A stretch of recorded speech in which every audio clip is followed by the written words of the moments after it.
Hello guys, welcome back to the Football Draft podcast. Follow us if you're on Spotify, subscribe if you're on YouTube or iTunes. We're finally back after the international break and I'm quite glad, to be honest. Are you, Ben? Yeah, I'm never a big fan of international breaks, unless it's the Euros or the World Cup. To me, it just kind of gets in the way of the regular football season. So I'm just glad that non-football was back this weekend and we can actually talk about something that I'll actually have more of an interest in. Speaking of interesting games, we had a very surprising result over the weekend. Chelsea losing to West Brom, what was it, 5-3? 5? What was it, 5-2? It was 5-2, yeah. I mean, red card in like the 29th or 30th minute or whatever it was, but still, Thomas Tuchel's first loss of the season, first goals conceded in his Chelsea reign. What do you make of that? It was actually very surprising. I mean, they went 1-0 up after about 20 minutes, and then they just seemed to have control of it. But then Thiago Silva just dives in stupidly when he's out on a yellow card, gets sent off, and even at that point, I was like, it's only West Brom. You know where they are on the table. You know their difficulties of getting points this season. So you never felt that Chelsea were going to be in danger. But then to see them. Sam Allardyce used this word after the game, and I thought it was very cocky, but I don't blame him after the game. But he said that they demolished Chelsea. No, I think they did demolish Chelsea, and I was reading into Thomas Tuchel's like pre-match interview or whatever. It was after the international break when I don't know if you saw, but Werner missed an absolute sitter for Germany when Gundogan squared it to him. It was like one-on-one half-open goal sort of thing. And Tuchel was questioned on that, and he said jokingly, "Oh, it was a bad pass from Gundogan." But Werner still looks like he's struggling. Do you think this Chelsea team, with their new signings, Havertz, Ziyech, Werner, will eventually click, or do you think it's a matter of offloading them? Surely not. No. To me, it was concerning to see Werner still struggle, even in the Germany team. I thought that maybe the international break could have benefited players like Werner, Havertz, just being surrounded by other players that are more relatable to them, as like same nation, things like that. But to see Werner still struggle, it did surprise me. So if I was a Chelsea fan, I probably would start to get a little concerned, because you would have thought that with the national team, that's where he would be towards his best, and more clinical, more lethal, and just having the better presence around him. So I don't know. I wouldn't really offload them yet, but I think if I was a Chelsea fan, I would start to get concerned that they're still failing even with their national team. Would you not agree with that? Yeah, and it's a difficult situation because I think Tuchel has a lot of faith in the guy.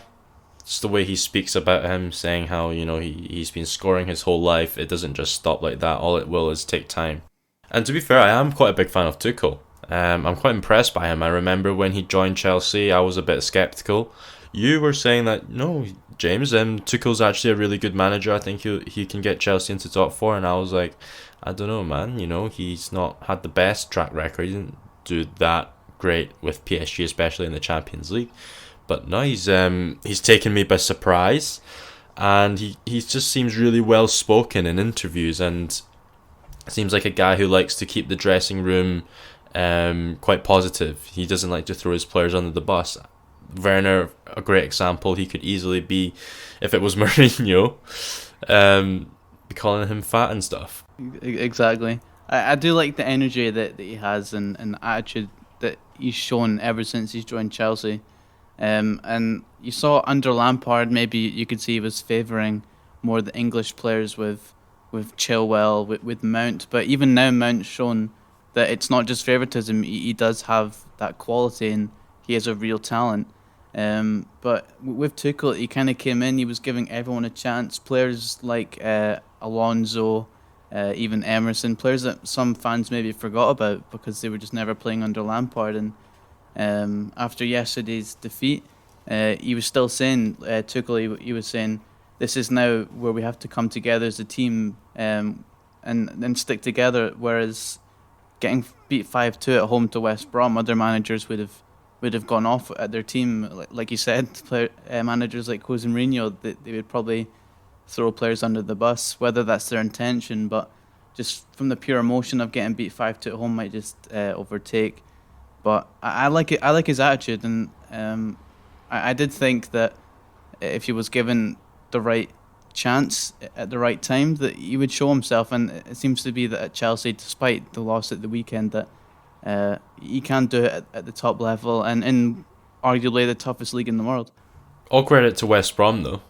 I mean, even though they were down a man very early on, and they capitalised on it. And Sam Allardyce, I'm actually not too sure where they are in the table. They're still second bottom, and it still looks like it's gonna be unlikely that they stay up. Yeah, Relegation. How many points do you know are they from safety? I think it's 7.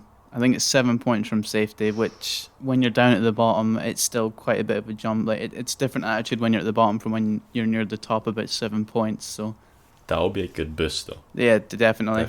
Like Sam Allardyce said, it should give them confidence going to Chelsea, regardless of whether they had a man sent off in the first half. I mean, this is what Big Sam's known for, keeping teams up in the league. Exactly.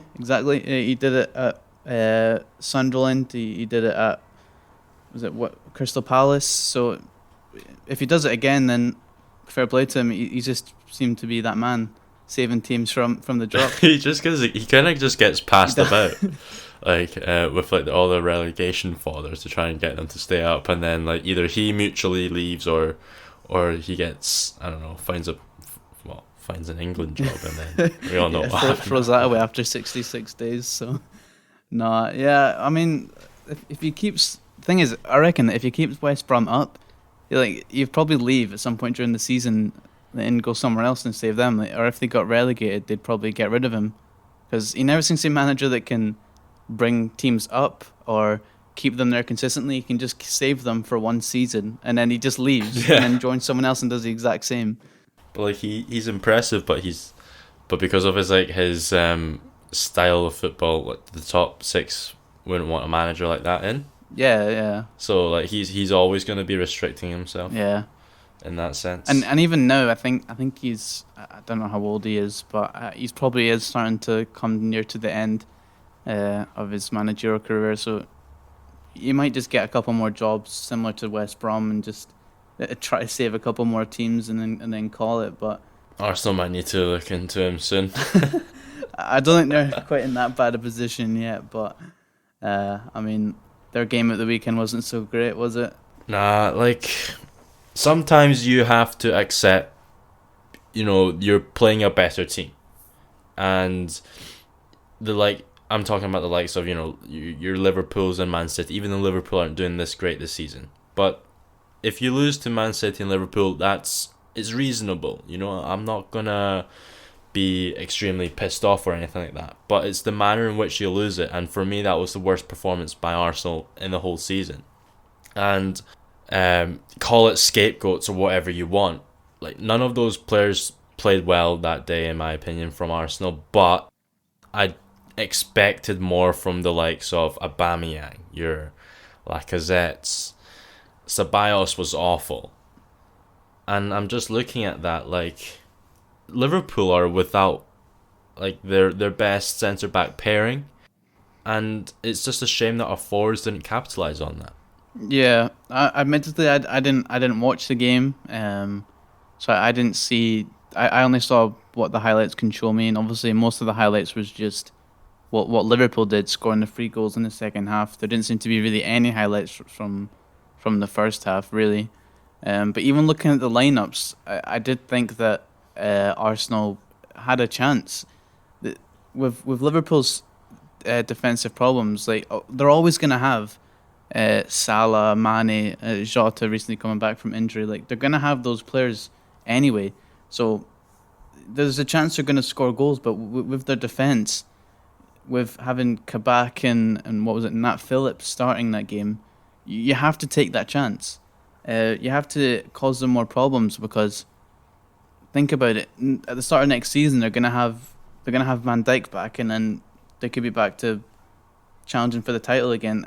I do like Man United have beat Liverpool this season, but I'm not taking that as in we're better than Liverpool now, because realistically, teams like City and Liverpool, they're still the two best teams in England. If they have their full team, they're the two best teams in England without a doubt. So I don't know. I don't know what Arsenal like.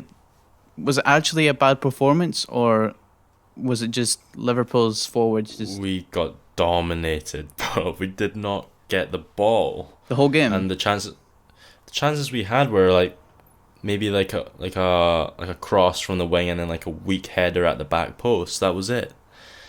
Not any clear cut chances that I can remember, and you can argue like Aubameyang and Lacazette wasn't getting the service because Liverpool had the ball the whole time, and Ceballos, so many like stupid mistakes, getting carried by Thomas Partey in the midfield. And in a game like this, it doesn't matter how good of a midfielder you have in the likes of Thomas Partey. You need everyone to be on top of their game. But here's my take. Like, Ceballos is probably going back to Real Madrid at the end of the season.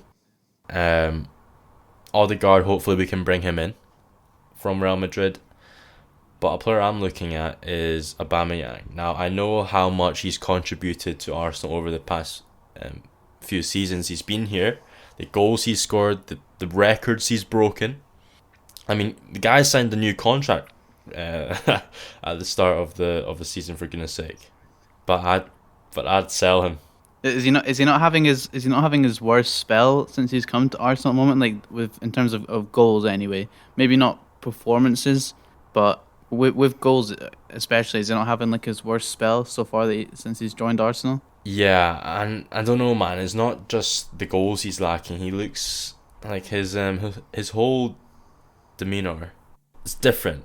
It actually reminds me of when Özil signed his contract, and then everything just went downhill. It looked like he cared less, and I see that in Aubameyang. I don't know what it is.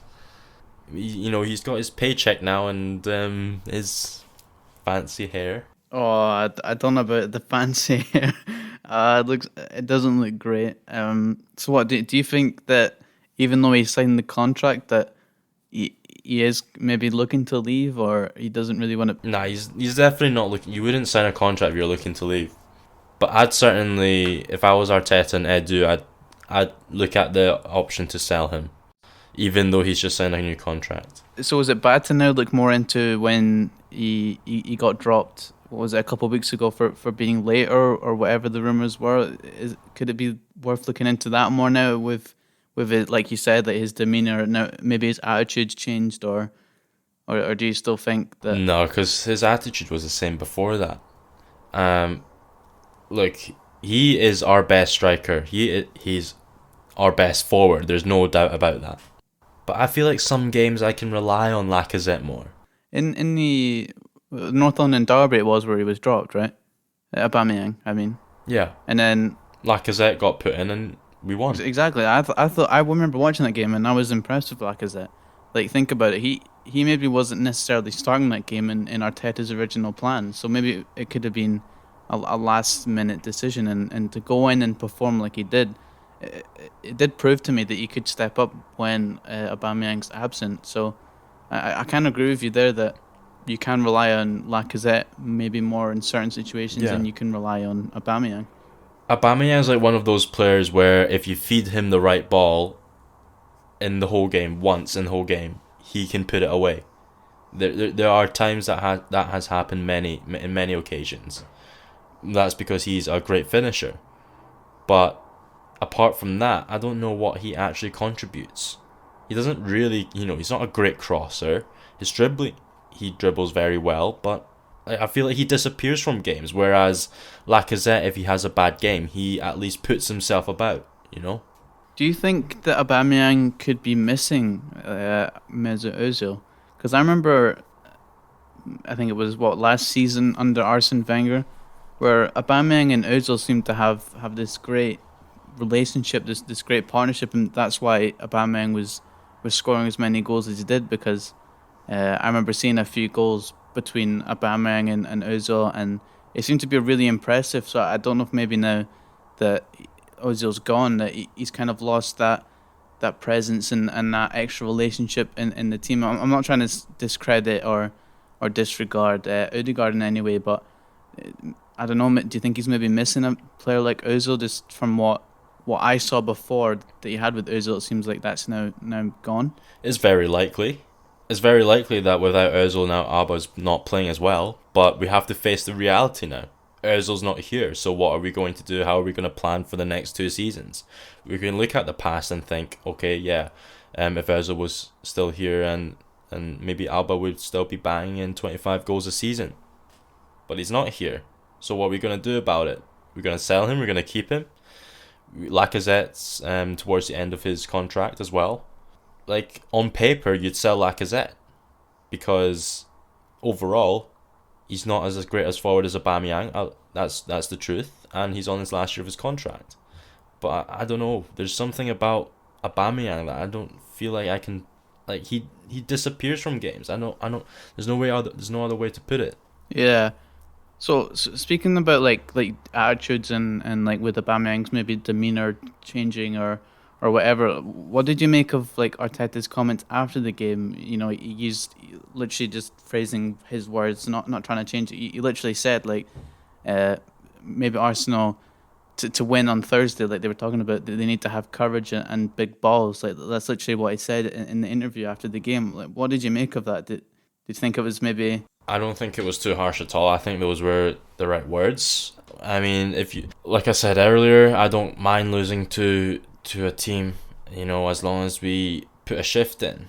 But when you're watching your team concede 3 goals against a weakened Liverpool side, backing out of 50-50s. Yeah, I get that. Like you can accept it when you can just say, all right, that team is better than us. We put a good shift in, but they've just got maybe the extra bit of quality that we're lacking, or they're just a better team at the moment. But then, like you said, to have a weakened defense and then like I didn't watch the game, but you said that the team just didn't have the right attitude for the size of game it is. Then I would agree with you, and so I'd be annoyed if Man United put in a performance like that against a big team. I mean, speaking about what Arteta said there and what I said about us backing out of 50-50s that game, Lacazette wouldn't. Abba would.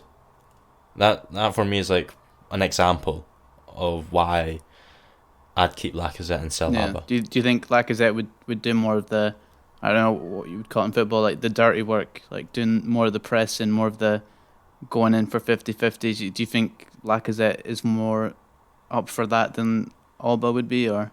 Absolutely. And look, there's a place for a player like Alba, like a luxury player. But that's when the rest of the team is like perfect. Like if you have a squad like Man City, your goalkeeper, your defense, your midfield are very solid, then you can have your luxury players up top that perhaps do less of the dirty work and just get you goals. But we don't have that. We're still in a rebuilding era at the moment. So maybe it's the right player at the wrong time, one could say. No, I would agree with that because there's big debates with transfers and stuff, and you have to be realistic sometimes that you're gonna want like all these big players like Man United looking at Sancho. Like I wouldn't say Sancho's the right player to go for because our defensive midfield's still an issue. So if we sign a player like Sancho who can maybe is like the kind of same way that you could look at Aubameyang being like that luxury player. But like you said, if you don't have that strong midfield and defense, then it's kind of useless in a way because he can't do what he's best at because he doesn't have the freedom to do so because the other parts of the team just aren't up as maybe not at his standard, but you know what I mean, like the level there is not the same. Some are arguing on Twitter about this, and they're saying, like, people who are against selling Alba are saying, well, do you not remember the Van Persies? Do you not remember the Alexis Sanchez's? We were begging them to say, and they We were begging them to stay and they still left. Now we finally have a player of that caliber in Alba who signed a contract. Let's keep him. Like, he's repaid us back with that loyalty, so we should back him. But I don't know, man. The way it's different for me. Alba's a different type of player from your Alexis Sanchez and your Van Persies. He's repaid us, or he's repaid his loyalty back by signing a new contract. But he's not repaid us back with his loyalty on the pitch. He's a different player ever since he signed a new contract, and that's where the issue is for me. You can sign a contract all you like, but your performances still have to be the same. Yeah, no, 100%.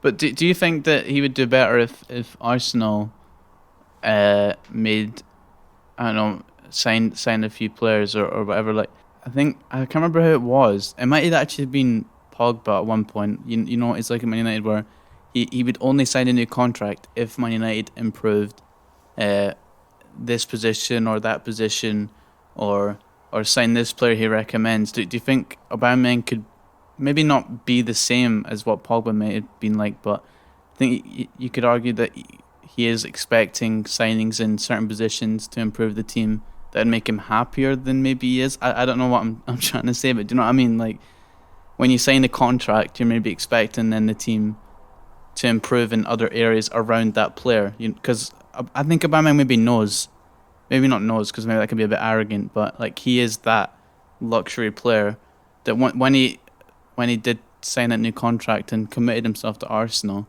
maybe he's expecting Arsenal to then sign better players in the positions maybe around him to then give him that freedom to do what he does best. No? Yes and no. Like, Gabriel and Thomas Partey are excellent signings. He's not playing with, like, yes, Arsenal are underperforming right now. He's not playing with bums. You got Saka, one of the best upcoming youngsters in the world. He's playing with Lacazette, who, when we signed him, was one of the best strikers in Europe. We had Ozil when it came in, which, yes, he did well with. And it's I think he's getting a bit too big-headed, to be honest. He's in the mindset that we need to improve players around him, but what he's failing to realise is one of the weaker positions in the team right now is actually the one he's playing in. Yeah, no, yeah, 100% actually. Now that I think about it, I mean, the players that are in him, he either when he plays in the middle or down the left. I mean, you've got one of the best fullbacks in the country with Kieran Tierney, who can easily provide so many chances for him. You've got, like you say, Gabriel, who I was impressed with that signing, because United were linked with him as well. There was a lot of other teams going for him, and then for him to go to Arsenal, I thought that was a good signing. Thomas Partey, everyone knows his quality, him being at Atletico, being one of the few defensive midfielders that are above most players in that position. I think he's an incredible player. So, thinking about it now, I mean, yeah, we're a very underperforming squad. That's what I'm saying, and Alba is the perfect example of our underperforming season. I don't know. It's now weird to think, like, I think I can now understand, like, the frustrations thinking about the team that you actually have. I don't know. It's a hard one. It's a hard one because now you don't know where to improve or who to sign at this point. Because I mean, if you can get Odegaard there permanently, then you've got that creative mind with the freedom in the midfield. And then obviously, if you're going to keep hold of Saka and Tierney, Aubameyang. 2 years ago, if someone said let's sell Alba, the argument for that would be, whoa, hold on a second, all of us, you're literally taking away 25 goals from our season. But that's now we're taking away 15 goals from the season, and I'd rather risk that, sell Alba and Lacazette possibly. I mean, this might be the last chance to get maybe a decent amount of money from them, because I think, is Aubameyang not... Lacazette's next contract will be until he retires. Exactly, so it's his most important contract in his career. It could be like the final time to to get good money from selling him at this point. So maybe it is worth the risk. Maybe it is worth looking at someone else to replace him. Maybe someone a bit younger. I don't know. I think I would actually agree with that. Maybe you could look at replacing Aubameyang this summer. I'd happily sell Laka and Alba and play Smith Rowe on the left, Martinelli up top, and Saka on the right, and see how it goes, and then invest in a centre back and possibly a midfielder. Well, a centre back and a midfielder. Yeah, that would definitely show signs to Arsenal fans as well as the other teams in the league that you are building for the future, like trusting in your young talents. I mean, you do have some very good young talents at Arsenal right now. Actually, you know what I would do? I'd sell Alba and Laka, invest in a centre back, midfielder, try and bring Odegaard in at the end of the season, and bring in Aguero as a free agent. You'd have Leno, Tierney, Gabriel, new centre back, possibly Bellerin. There's some talks about Hakimi, by the way. Thomas Partey, Xhaka, Odegaard, Martinelli on the left, Saka on the right.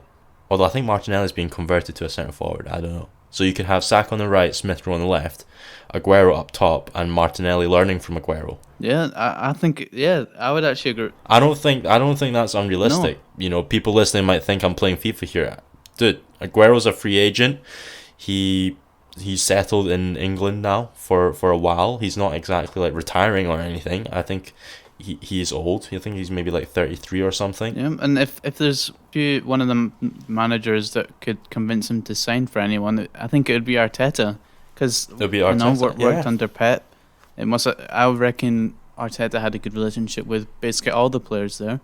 So I think there could be a relationship there with Aguero that could get him to come. I wouldn't be surprised actually, because I think Arsenal should look into that. Yeah, we'd be getting money for Aban Laka, and we would replace them with a free agent striker who arguably is just as good or even better than them. Yeah, and then use the money, like you said, from Aban Laka to invest in a centre back and a midfielder, and then once Aguero probably stays here max like 2 seasons because he is old, puts his shift in for 2 seasons. Martinelli is now ready to step up and take the centre forward stage. So who's in charge of the transfers at Arsenal at the moment? Edu and Arteta, but they need to be listening to this, getting hold of your info and ideas for transfers. Serious. That was my rant.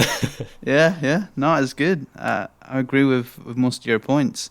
See, now I want to hop on FM and test it out. Yeah, exactly. All right, why don't we talk about Man United quickly? I mean, Man United fan here, you know, it wasn't an exciting game at the weekend. Did you watch any of it at all? I did not, no. It wasn't a great game. I mean, it was a win, but against a team like Brighton at home, you'd expect a dominant performance from the home team.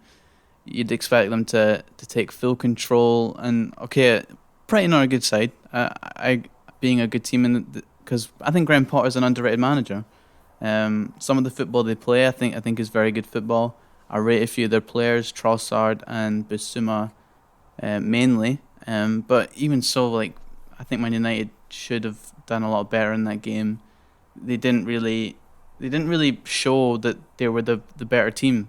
Arguably, if I'm being realistic, I would have said that maybe a loss to Brighton was a bit harsh on them considering what they'd done in that game. But I don't know. Do you not think that a team like Man United should be more comfortable and more dominant against a team like Brighton? Yeah, I'm just looking here. Brighton are 16th in the table. They do have some really good players though. Like you said, Bissouma is a player that I wouldn't mind as being that midfield signing for Arsenal. I think he's really good. It's like, I think Man United are a bit unmotivated right now because they feel like they're sitting quite comfortably in second place right now. They're not gonna win the league. Yeah, it's a weird position because it's like they know they're not gonna catch City, but then it's like they're 9 points. They're 9 points ahead of fourth, and they're 14 points behind first. So it's not a nice position because that's my issue now, is that they're gonna get too comfortable and then they could just easily just throw away points and like Ross has said before. I mean, if we end up dropping down to third or fourth, then I think that's an awful position because I think second place should be ours, and I don't know. I just don't like to see if we then become unmotivated and then we just don't seem to take control of these remaining games and just like stamp our position in second because I think we need to do that. Okay, we're not going to catch City. I get that, but I don't care. Like I feel like we need to make sure we don't drop and we stay because if we become unmotivated in the league, then that could then transfer over to the Europa League, and then all of a sudden we could get knocked out of the Europa League in a competition where when you look at the remaining teams, I think teams like Arsenal and Man United both have a massive chance of getting that trophy. So I just don't want to see us become, unmotivated, lazy, or whatever you want to call it. Yeah, not just on paper in terms of points, but from a fan's standpoint, when you're watching the game, you want to see an exciting game. You want to see your team go for it. But let's not forget, you still won the game, so don't sound too depressed about it. Yeah, exactly. Yeah, yeah. I think I'm being a bit harsh. I think I'm maybe just after having that week break, I was just looking forward to seeing football come back, see Man United come back. That maybe I did expect them to just go in and thrash Brighton out the park, winning 4 or 5-0. But at the end of the day, I can see why now a win. I mean, I always like to say that when you come back from an international break, that a win's most important than an amazing performance per se, because you can have an amazing performance and still lose against a better team. So I felt like the result was the most important to try to get back on track and have a good start back after, so that when we go, because our week coming up is huge for us now. We've got Europa League on Thursday, and then we've got Tottenham next weekend. So I thought getting that win, regardless of, even though it wasn't a great performance, I thought it was important just to get that 3 points and set us up nicely for our next two games because they're big games coming up. It'll stamp our position in the only trophy we can fight for left, and then a big game against Tottenham to see if we can stay in second and then beat a top six team. Speaking of Europa League, like you said, Man United are playing, so are Arsenal this Thursday. If Arsenal win the Europa League, all is forgiven. Yeah, they have a good chance. But one thing you have to do is you can't underestimate Slavia Prague. They've shown that they can perform. I mean, they knocked out Leicester. They had two exciting games against Rangers, high scoring. So I think it'll be a tough game. But I would back Arsenal. To be honest, I think they'll go through. I think they're still the much better team. Well, the clear favourites for the Europa League are Arsenal United. I'll mention briefly games. So you got Slavia Praha or Slavia Prague, Granada United, Arsenal, Ajax, Roma, Dynamo Zagreb, and Villarreal. That's very doable. It's a bit like that season when Arsenal did get to the Europa League final and then, well, crumbled against Chelsea in Baku. Yeah, but I could see another All English final again, as long as is there a way that they can clash? I don't know if the draw's already been made for the rounds after that about who United Arsenal play once they pass. I don't think they clash, so I think it could be an Arsenal United final. Would you want that to happen in the final or in the semis? Probably the semis, because at least then we'd have two chances against Arsenal, whereas in a one-off game, like, to me that's just so nerve-wracking, especially in a final. Like, But you not want that excitement in the final. yeah, but like Arteta Sink or swim. Yeah, exactly. Arteta has a good record against Ollie, which is my main concern. So in a one-off game, I could maybe think that Arsenal would win the game, but then with two legs, then I would give Man United more of a chance. So I would prefer, for Man United reasons and just trying to get that trophy, I would want the semi-finals. But as a neutral, if I was a neutral, I'd want it to be in the final because I think it'd be the more exciting game. But I don't know. It could happen. It could be an Arsenal United final, which for me is just going to be really, really nerve wracking. I probably won't be able to handle it. But That'll be a very interesting episode. yeah, it will be. I mean, Man United. It'll be weird because the last trophy Man United won was the Europa League. So then to win it, I mean, 4 years later, which to me, having 4 years anyway without a trophy, it feels weird thinking back at that now that 2017 was our last trophy. So I'm just desperate for a trophy. Europa League, Carabao Cup, anything. Community AFC Shield, Cup. pre-season cup. Yeah, I just want a trophy. Anything. I just want to see. I don't even care if it's Harry Maguire that has to lift it because he's the captain. Just Man United players lifting a trophy. I just need to see that again. 4 years is a long time. That's great. But anyways, I think that's all from us here today on the football draft. Unless Ben, you've got anything you desperately want to add?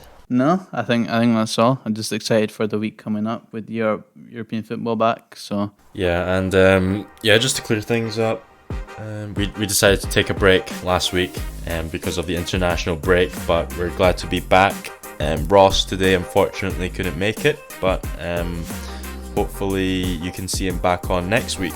Absolutely. So just obviously you can find us on our usual platforms, YouTube, Spotify and iTunes, and check us out on Wednesdays, see our new episodes, and yeah, we'll see you guys next time. See you guys later.